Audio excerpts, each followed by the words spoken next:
এজন্য আমি দুঃখিত, আমি লজ্জিত, আমি অনুতপ্ত। নতুন বাংলাদেশে আমরা ক্ষমা প্রার্থী, আমাদের ক্ষমা করে দেবেন।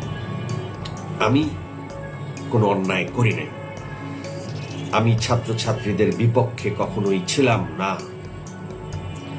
আমি চুপচাপ ছিলাম।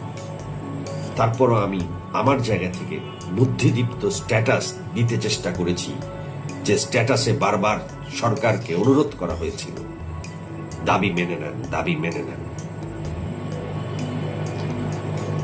৩রা জুলাই, ৩রা আগস্ট শাহবাগে ছাত্র জনতা যখন সম্মিলিতভাবে গিয়েছে, বিশাল ছাত্র, সেখানে ফেসবুকে দেখেছি সেই ছাত্রীদের মাঝে একটি গান,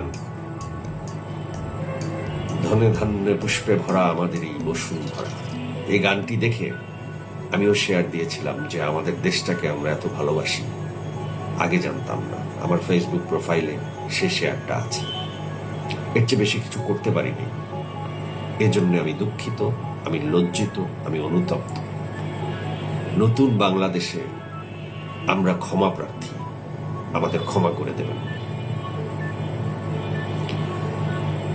এর চেয়ে বেশি তো আর কিছু বলার আমার দিক থেকে আমার ভাষা নাই, জ্ঞান নাই, জানা নাই।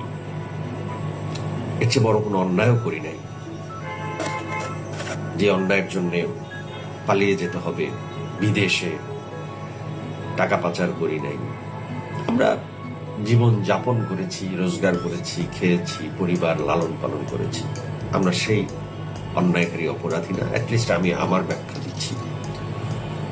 কারণ আমরা স্বস্তি চাই, শান্তি চাই, আমরা সম্মান নিয়ে বাঁচতে চাই। যে সম্মানটুকু আমরা হারিয়েছি আন্দোলনে শরিক না হতে পেরে, যারা তারা আমরা সম্মানটা চাই, বেঁচে থাকার সম্মানটা আমাদের প্রাপ্য।